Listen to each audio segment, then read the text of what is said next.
All right. I want to welcome you all to the Behavioral Health Webinar Series. My name is Kate Trans, and today we have Avis Garcia presenting our first session in our wellness series. And this is going to be a series of 4 sessions. We're going to be going this week and next week Wednesday, and then the 3rd and 4th Wednesday of July as well will be part of this series.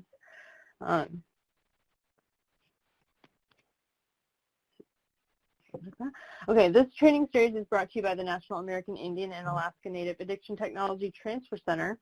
We are part of the ATTC network, which also includes 10 regional centers, 5 international centers, a network coordinating office, and the National Hispanic and Latino ATTC. In the next couple of days, we will send out a follow-up email to everyone who attended, which will include a link to the recording, handouts of the slides, and a CEU request form. Our center is a NADAC certified educational provider, and we'd be happy to provide you with CEUs. We're currently waiving any fees for CEUs during quarantine, and when we send out our follow-up email, you can simply reply to that email to request a CEU certificate for your attendance. Immediately following today's webinar, you will be redirected to our GIPRA evaluation, and this survey takes just a few minutes to complete and asks about your satisfaction with the event. This feedback is critical to our future work, and we value your opinion. We would greatly appreciate you taking a few minutes to share your thoughts with us. We will have participants muted for the duration of this webinar, so please use the chat pod to share your questions and comments, and we'll address those questions at the end of the session today. So you can feel free to submit questions anytime, and we'll keep track of that and make sure that we get to those at the end. I wanted to introduce our speaker for this series, and I wanted to mention too, I know Cindy Sago, who is our program coordinator for the Prevention Technology Transfer Center, and Steve Steiny, who is our program manager for the Addiction Technology Transfer Center, are on today as well. And I just wanted to welcome them too and thank them for being here. And I want to introduce Avis Garcia. We're so excited that she has, we've been able to connect with her. She started a series for our mental health project last week, in which we started a series on understanding suicide. It was a really wonderful session and very encouraging and hopeful. And that session was recorded, and so if you'd like to view that, I will put the link in our chat here. And this session is also being recorded, as will be the remaining sessions in this series. So if you register, you'll always get the link to the recording within about a week of the session. So even if you can't attend live, you'll get that follow-up email. So like I said, I want to introduce Avis Garcia. She is an enrolled member of the Northern Arapaho Nation and is affiliated with the Eastern Shoshone Tribe of Wyoming. She earned a doctorate in counselor education and supervision at the University of Wyoming, and she's also a licensed professional counselor and licensed addictions therapist. For 19 years, she has been a mental health provider in the treatment of Native American youth and families. And so I'm going to pull up Dr. Garcia's slides here. And I'm just so grateful for Avis for presenting for us. She's a wonderful teacher with really great experience and wisdom. And so I want to thank you so much for being here, Dr. Garcia, and I'll pass things over to you now. Okay, thank you. First of all, I would like to take just a quick second to thank all of you for taking time out of your busy schedule to spend some time with us today to talk about a very important topic of self-care. Today, I'm going to cover 20 ways you can cope with stress, anxiety, and isolation in difficult times. I know this has been challenging for us all as we face our day-to-day life and being hopeful that things are going to get better for us in the future as we proceed here. we'll go on ahead and get started here. Okay.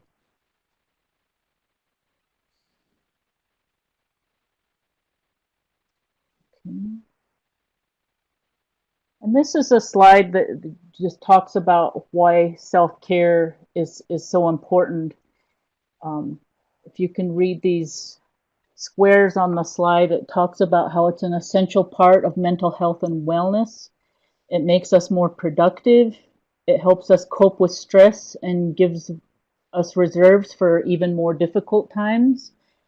And it makes it easier to care for others. It also adds to our resilience. And if you don't care about yourself, who will?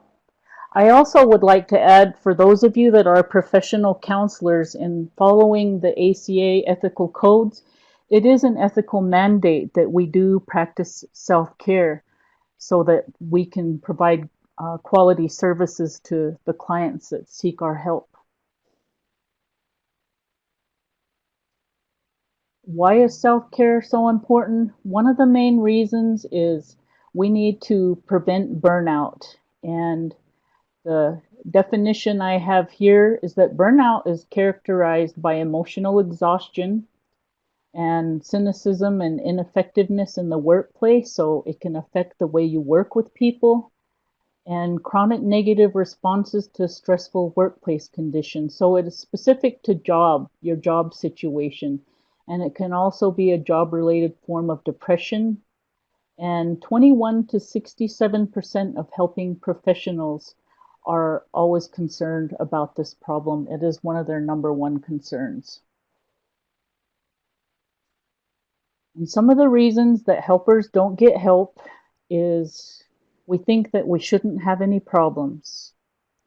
We think it's easier to help others than to help ourselves. We think we should know how to solve our own problems because we're professionals.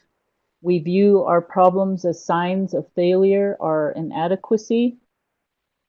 We intellectualize to distance ourselves from the emotional impact. So instead of working from our heart, we'll be more focused on cognitions. And we feel embarrassed to seek help from our peers. And this can sabotage our own treatment and taking care of our own selves. How is this crisis different? How it's different is there's universality. I've had moments where I have to remind myself that during this challenging time that everyone in the world is going through this, dealing with the COVID, and that we're all experiencing the same thing that our clients are. So I know that they're struggling a lot, so we have to be aware that they're going through a lot of the same things. And then there's the uncertainty of when this is going to end and what that will look like when this is over. And for those of us, we don't know. I tend to follow the news to see what's going on with the research and how other parts of the country are doing. Another reason that this crisis is different is there's a lot of grief involved. We've had a loss of our freedom, where I don't know how often I stayed home a lot more when this first happened because I was really afraid I could be at risk for contracting the virus because I have asthma, so I'm in that high risk category. We've had a loss of comfort, a loss of normalcy, we've had a loss of our safety, loss of connection, and for those that have had losses in their life, they haven't been able to grieve collectively as we would normally. And then there's also a loss of that physical touch of not being around other people. We're more isolated than we have been ever. And then in this crisis, we also need to think of how we handle situations when our clients start to ask us about ourselves and our families.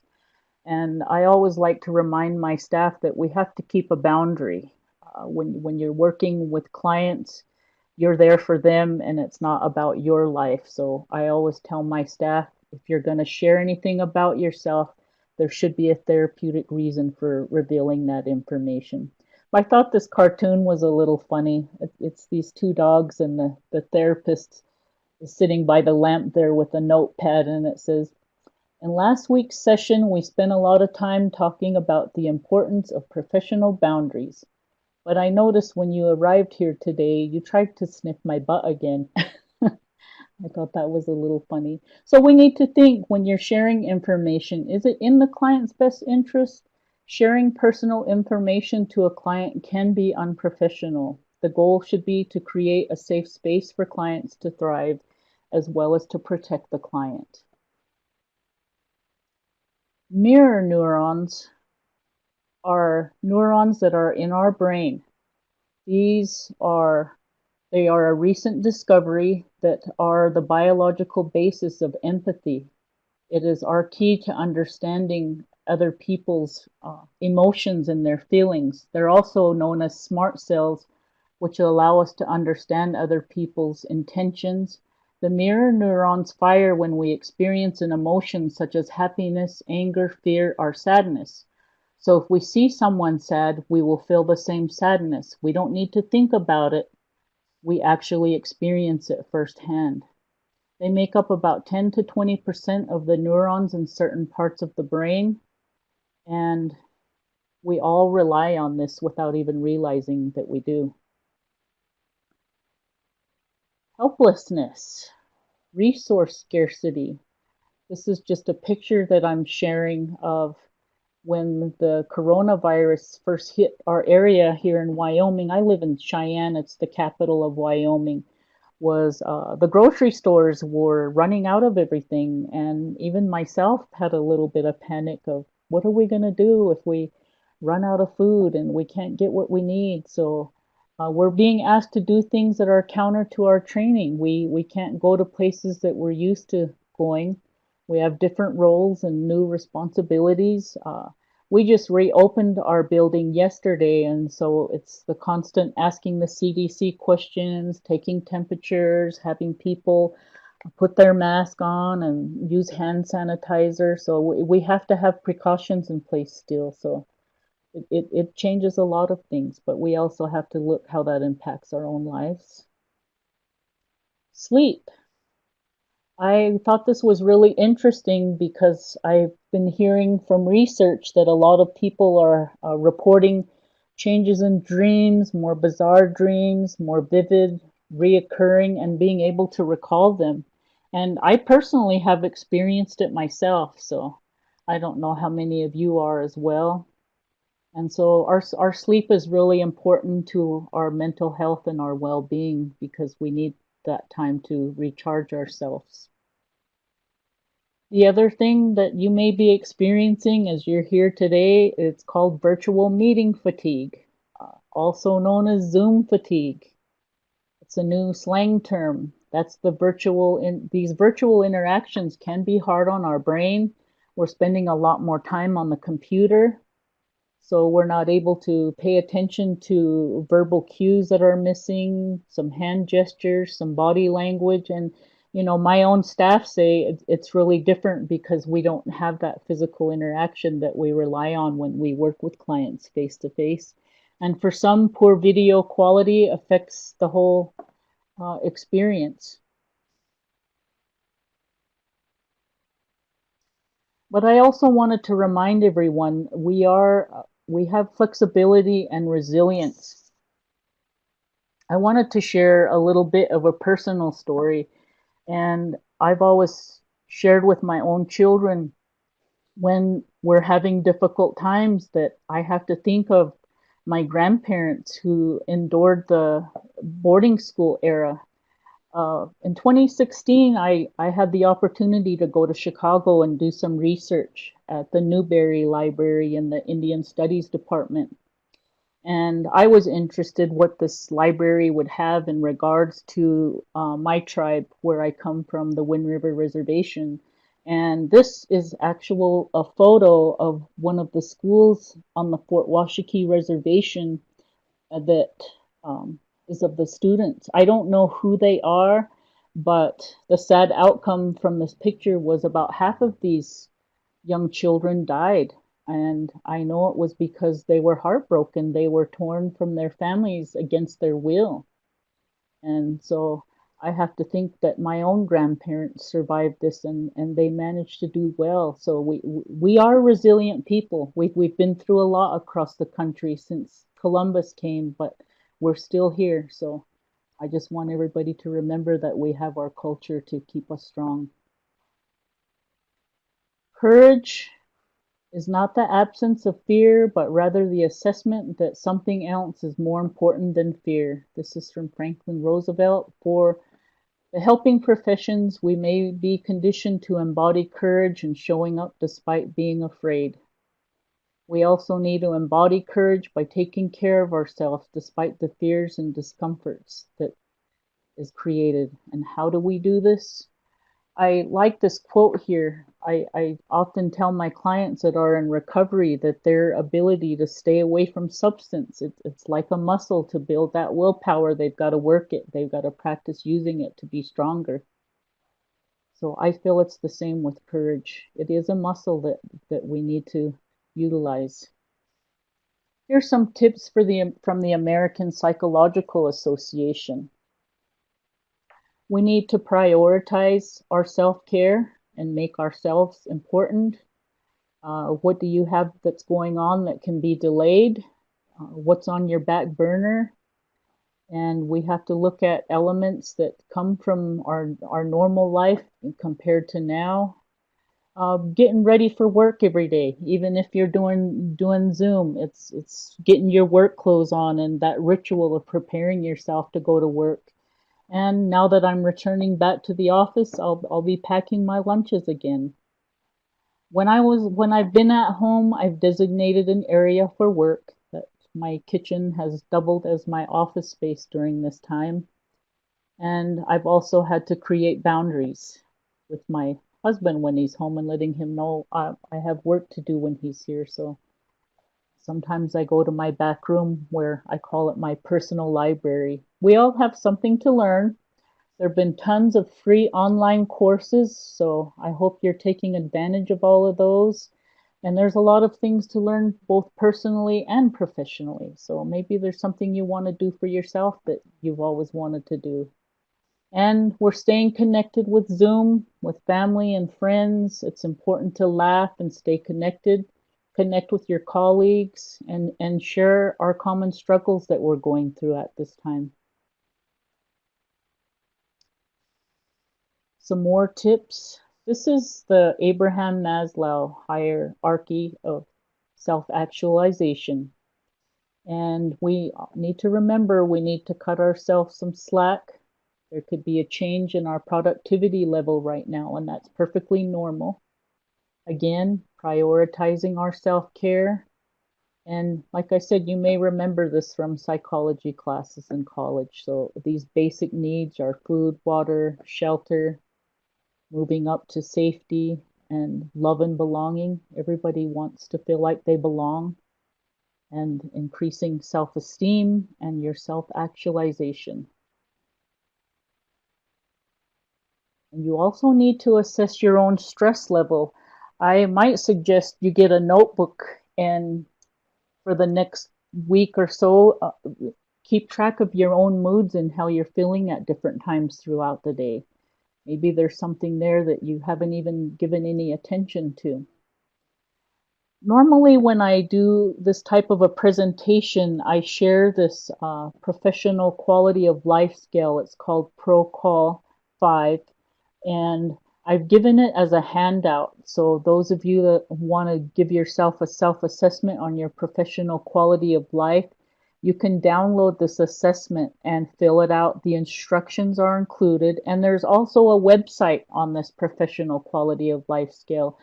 I think they even show some slides that you can download and use so that you can maybe share this in the workplace of maybe everyone participating in prioritizing self-care for themselves.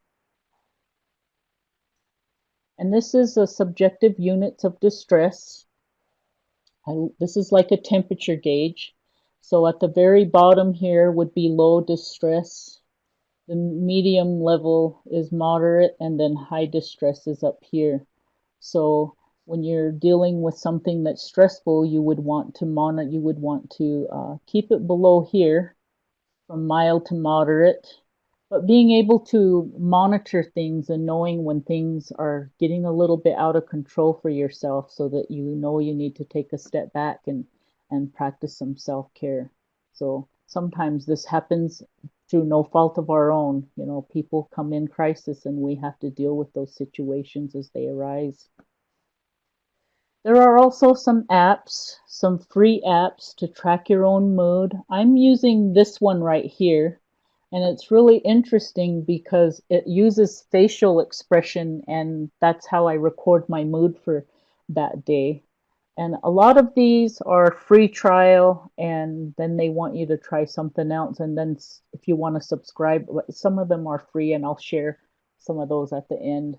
With technology, I'm amazed at all these apps that are coming out for everything. So these are things you could share with your clients even. Now I'm going to share 20 ways to care for yourself, and you don't have to follow everything that I say. These are merely suggestions. There is no one size fits all. You just need to take what works for you and leave the rest if you don't feel like it applies. The number one thing I have on my list is limiting your exposure to distressing content. Watch no more than an hour of news daily. Watch less, read more.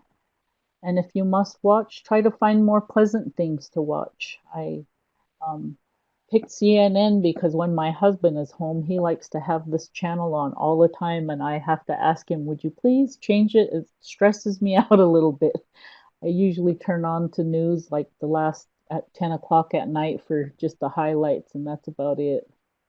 So limiting that will help. And we need to focus on what we can control. We want to intervene here. We don't want to turn your life into a big mess, so we can only do so much. One other thing that I've started doing recently is doing a journal, not necessarily a gratitude journal, but research has shown if you focus on at least a few things every day for 21 days that you will definitely feel more positive. It increases your positivity, improves your self-esteem, allows you to be present with yourself, helps you to sleep better, and it reduces stress. So it doesn't have to be a fancy journal. You can pick up any notebook and use it to record whatever you want, but just being grateful for the things that are positive in your life right now. Number 4 is our nutrition. We need to limit the intake of junk food, and I know my kids are guilty of this.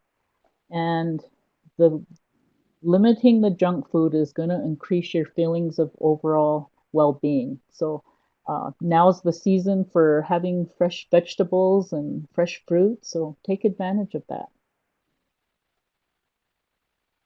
And we're back to focusing on what you can do now. We don't want to be future tripping, and we don't want to be thinking in the past. We need to focus on now. This is a diagram that one of my supervisors shared with me, and it's been one of the most simple tools, and I use it all the time with my clients because a lot of them tend to focus on everyone else and not themselves. So the things that we can control, this is to me like an egg. So this is the yolk and this would be the white part of the egg. But this is the things that we control is, you know, the clothes we're going to wear, the food we're going to eat, where we're going to go. And these are things that we can influence. This could be our work, it could be school, it could be our social organizations and groups that we associate with. And then there's that outer part. We have no control over some things, so we just need to remember that we aren't that powerful to control everything. You need to determine what things you value most about your life and decide what commitments are most important to you. Assess the way you use your time. Get rid of clutter in your life. Spend more time with people that really matter to you, the people that build you up and support you when you're working on achieving goals. And also spend some time alone. It's good to have learned to be by yourself sometimes. Number 6 is being kind to yourself. Practice self-compassion. Immerse yourself in simple comforts and remind yourself that you're doing the best that you can. Number 7, we need to get some kind of physical exercise about 3 to 4 hours a week. It doesn't have to be 7 days a week for hours and hours unless you're training for the Olympics. Research has shown at least 30 minutes of exercise, just as simple as walking a little bit each day, can have a lot of benefits in the long run. Number 8 is practicing mindfulness meditation. This is a item that I got off of Pinterest. I find tons of stuff on Pinterest, so if you're ever looking for any ideas, look on Pinterest. You can type in any topic and tons of good information pops up. So the benefits of mindfulness is increased energy, better sleep, reduces pain, and I can attest to that. It relieves stress mentally, reduces anxiety, makes you feel better. And when I think overall about mindfulness meditation, I was thinking when we go into the sweat lodge, I know every tribe has their own way of doing it, but it's something I enjoy when I go home because we humble ourselves to the creator. We sit on the ground, and everything that takes part in that sweat lodge is, to me, this is all mindfulness meditation because I feel all of these good things when I come out of there. Number 9, you want to plan at least one pleasant activity every day for yourself.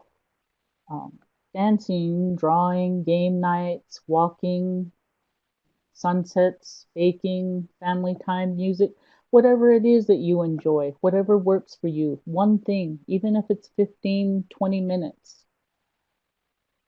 Take that time for yourself. Number 10, this is self-soothing, being able to comfort yourself with your senses, such as having something to touch, a stuffed animal, a pet, things that you hear, music, things you see, things you taste, mints or candy, things that you like to smell, candles, perfume, essential oils. And this here on this side is a grounding technique. If you ever have a client who's experiencing some anxiety, you might want to have them ground themselves by finding 5 things that they can see in the room, 4 things that they can touch, 3 things that they can hear, 2 that you can smell, and 1 that you can taste. This also helps people deal with flashbacks and unwanted memories and challenging emotions. It can help distract and focus on the present moment. This is also useful for anxiety, PTSD, dissociation, self-harm urges, traumatic memories, and substance use disorder. Number 11 is engage in a solo hobby, something that's not related to work and something that doesn't involve another person. If this is just you being creative. We are all talented.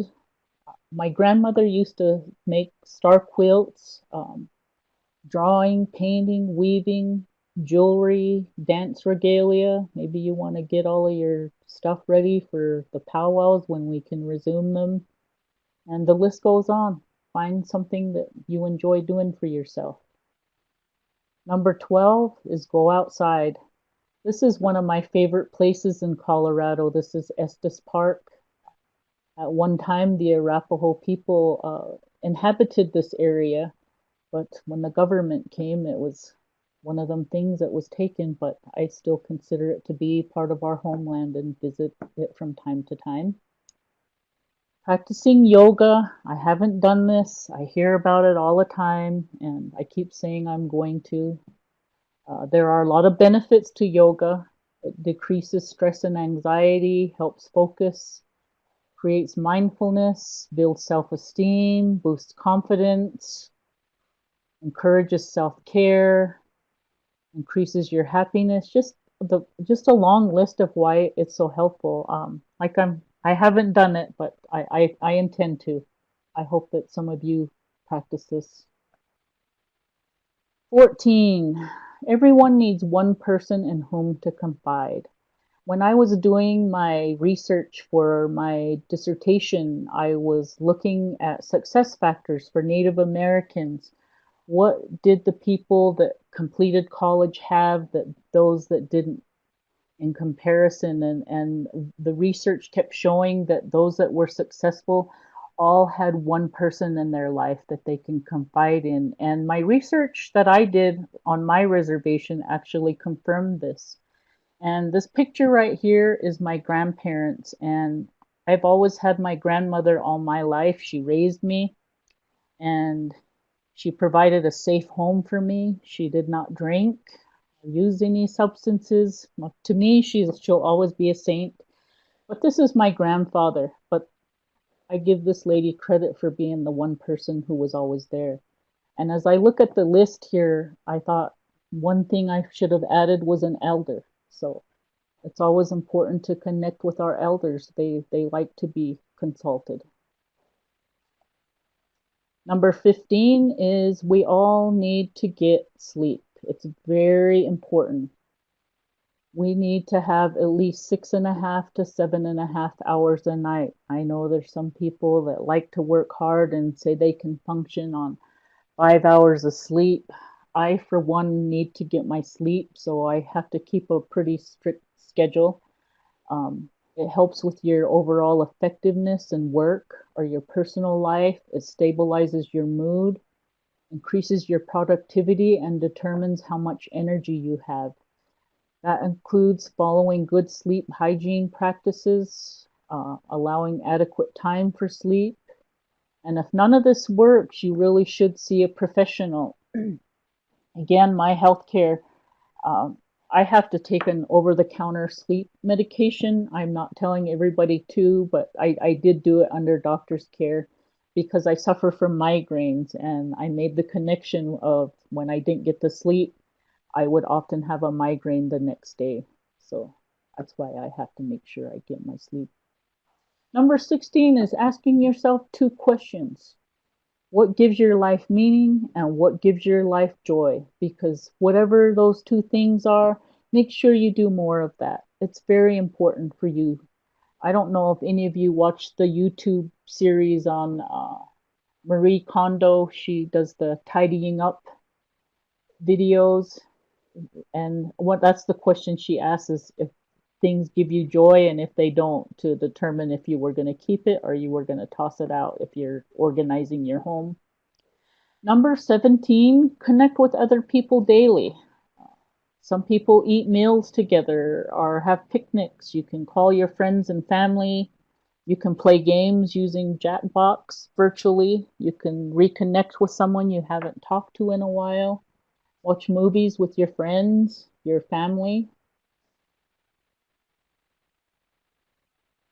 18, do some hopeful things. Connect with young children in your family, plant a garden, think about the future, maybe plan a future vacation, watch a hopeful movie or read a hopeful book, and carry something that inspires you. I would hope that when you leave this presentation today that you'll all be inspired to start a self-care plan for yourself. When I started my doctoral program, one of our required assignments early in the program was we had to write a wellness plan. And that included looking at different theories that address wellness, because wellness is a hot topic in counseling now. And this covers all of these areas of your life: your physical, your mental, your emotional, your spiritual, and your social, that all encompass your self-care. So if you do at least one thing every day, it's going to help you make improvements in your own personal wellness. Each week, do at least one thing from each category. So you don't have to do it all every day. So if you just pick the one thing and then something that you're going to do each week. I like to make Saturday my fun day of I don't work, I don't clean house. That's to just spend time enjoying myself. Number 20, I would like that we all look for the silver linings. If you look at these clouds here, there's the silver lining there. There's good all around us. We just have to look for it. Some of the positive things, The dogs of the world are having the best day ever. They're enjoying having their owners home a lot more. Here's another cartoon. It says, our pets are like, this is the dog. Why are you home? There's his owner being on the computer. Kind of like me and my dog here. I have a little Yorkie. One of the things that also fascinated me is look at the pollution over China that plummeted once they did the quarantine. It says this could save 77,000 lives, and I'm like, wow, with such a dramatic change there. This also happened in California, Los Angeles. It looks like this for majority of the time, and then when everybody had to stay in, it cleared up there too.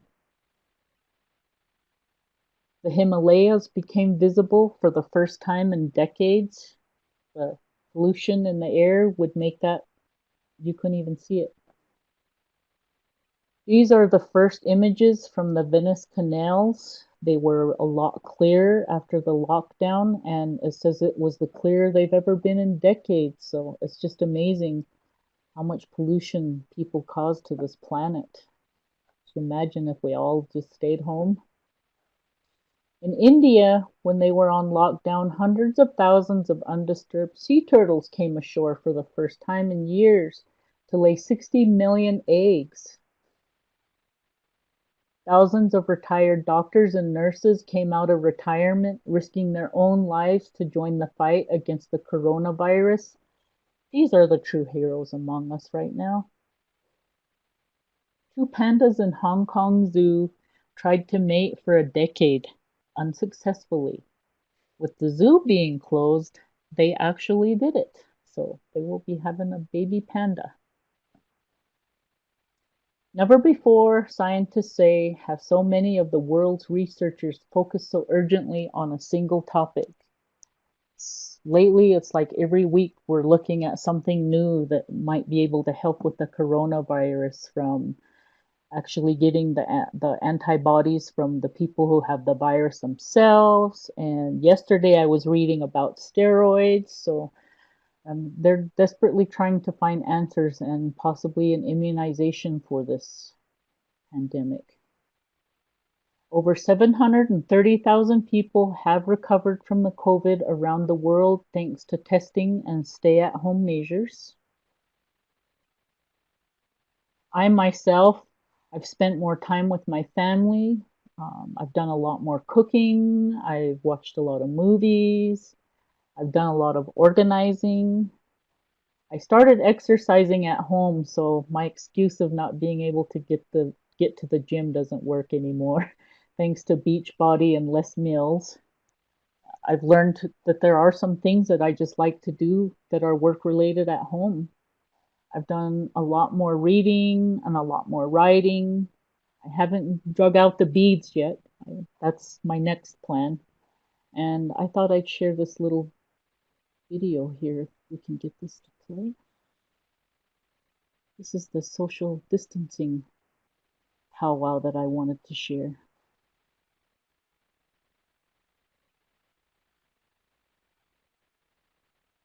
Let's see if it loads.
Okay, I don't think, I'm gonna try to share the video here a different way because I don't think people are able to hear and see it. So let me try and see if this works a second. Okay.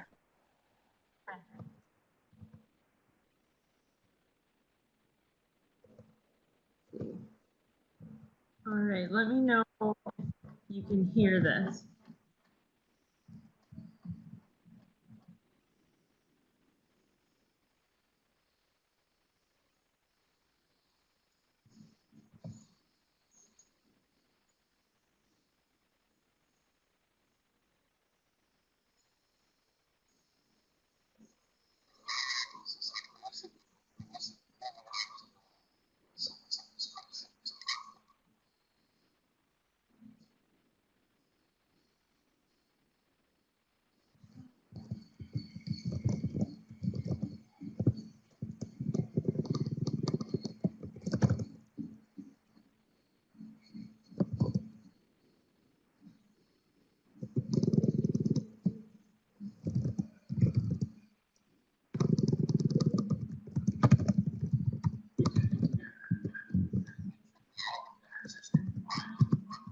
Were they able to hear it?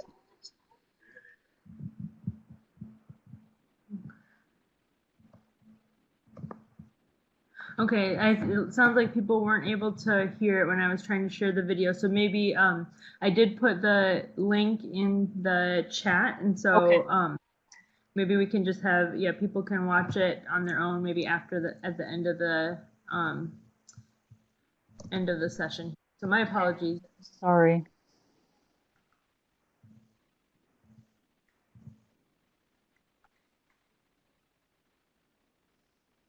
Okay. Sorry about that, guys. I hoped everyone could hear that. But you can get on Facebook and put social distance powwow in, and you'll see a lot of people are posting videos daily, and I've really enjoyed them. Um, some of the other positive things that I've seen was these healthcare workers, a team of San Francisco healthcare workers, 7 physicians and 14 nurses traveled to Arizona and New Mexico in April to complete a 1 month voluntary assignment. So these people volunteered to come and help. And that was where help was needed the most. And some final thoughts. Self-care can be cultivated. It's not an indulgence. Self-care is respect. And as I shared with you all, self-care is an ethical mandate for professionals in the mental health profession. Research has shown that after you hear a presentation such as this, that most people will act within 4 days. So I hope you don't wait for 4 days to start caring for yourself in new ways. And I hope that you found something to walk away from this presentation today that will help you to prioritize your health and happiness despite the challenges and complexities that life has thrown our way. Most of all, I want you to live your best life. The Japanese word for crisis means both danger and opportunity. So the question is, which will this crisis mean for you?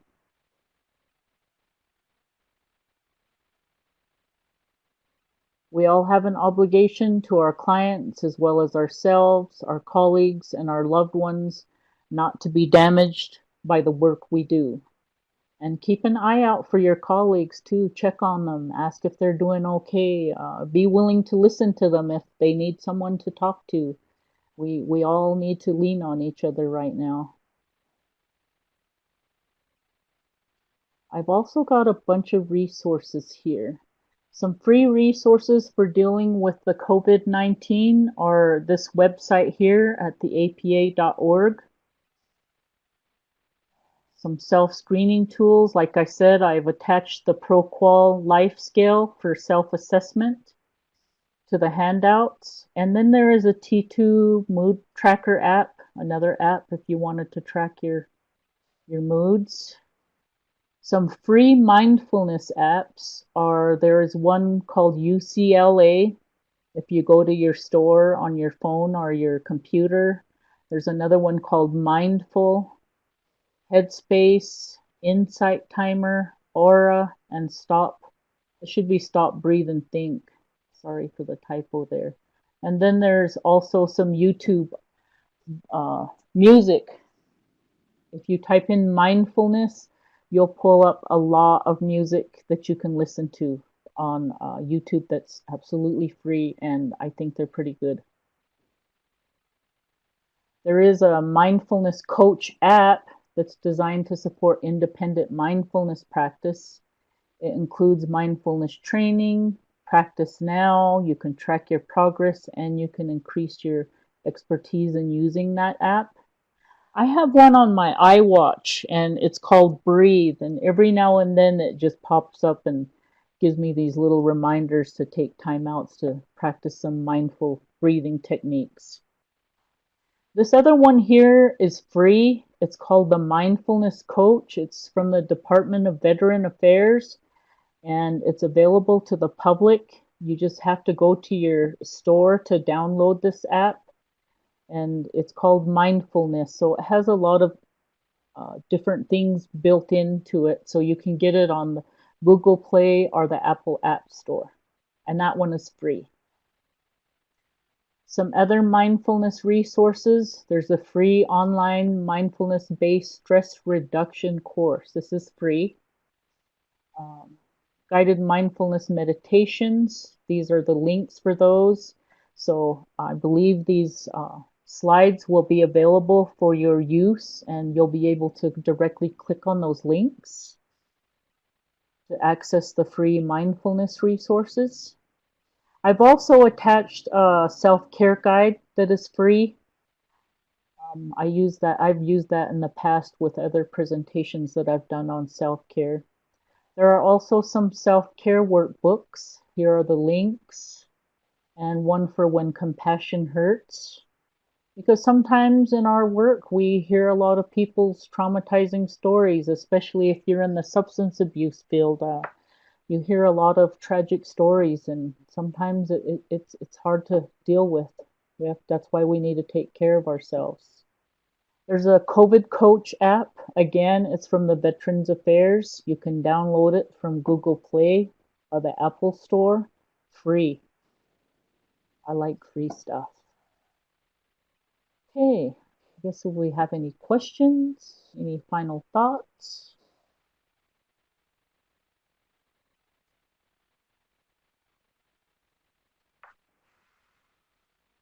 That's the end of my presentation for today. Thank you so much, Dr. Garcia. Welcome. Wow, and you mentioned you're hoping people are inspired, and I'm definitely feeling inspired. I was just thinking, so much about how things felt at the beginning of the quarantine, and things felt kind of new and different with, at least for me, been working from home and having my kids home from school. It was like, well, this is nice to all be together, and it didn't seem like it was going to be a long-term thing, but man, it really is becoming clear that some of these self-care practices are going to be really important. So thank you so much. It's really, really wonderful to see all of the ideas and resources that you shared. Some people have been asking about this, and I want to make sure everyone knows we do have handouts of these slides. If you look below the chat box, there's a files pod, and if you click on, there's the handouts. That's the slides here, and then underneath that there is the tool that Dr. Garcia mentioned, and then also a self-care guide. And just want you all to know that when we send out a follow-up email and then the next few days, those will be included, as well as a link to the recording. So you can view this later. I know some people mentioned wanting to be able to revisit this, and so you will get a link to the recording in that email as well. will there be any resiliency trainings in the future? That's a really great suggestion. We will put that on our list, and we I'm will. taking note. Yeah. Yeah, that's great. Resiliency is good at, and that I think Avis, we had kind of talked about the topics for this series, and I don't know if we had a specific one lined up for the fourth session, and so maybe we could include some on resiliency unless you had something else in mind. Oh, no, I think we can work that in. Wonderful. I was planning to summarize all of the presentations just to kind of refresh everybody's memory of those that attended all of the sessions. Yeah, that's great. That'd be wonderful. Good. Okay. Just double checking if there are any other questions we missed.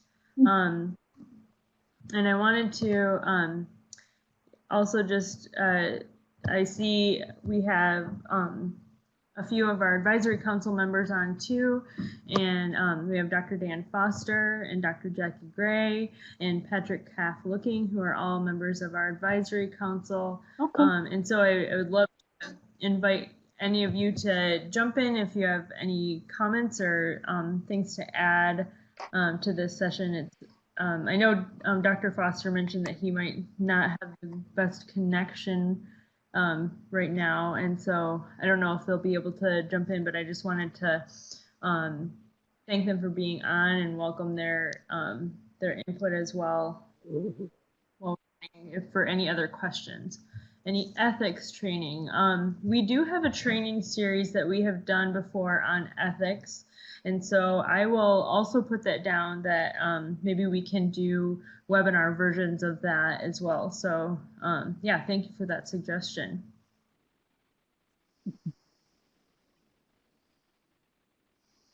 I'm laughing at the toss the fry bread 6 feet away.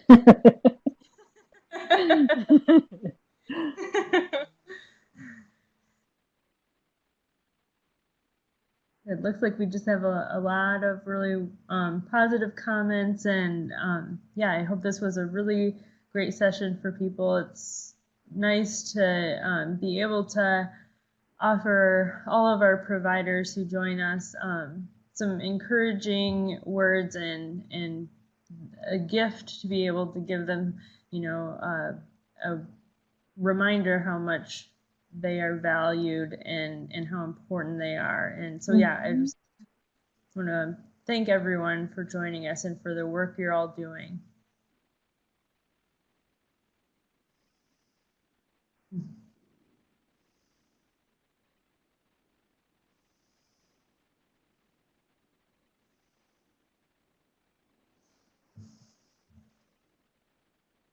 Wonderful. Oh, pretty good. Any other questions right now? But feel free to email me, and if you have any other questions or other topics you'd like us to cover, and we really appreciate those suggestions. And yeah, we'll be back here next week, same time, and we'll have Dr. Garcia here again presenting on the coping with grief, and that'll be a continuation of this session. So yeah, Dr. Garcia, did you want to say any final words before we finish up? Oh, no, I just, again, thanking everyone for their time out of their busy schedules today, and I hope you got something that will help you make some positive changes for yourself as you go back to work today. Wonderful. I know I will be thinking about this a lot. So yes, thank you. And yes, I saw someone just asked about re-listening to this. I agree. I want to get it ingrained in my brain too. So yes, we will share the recording of this. You will get an email within the next few days, maybe early next week.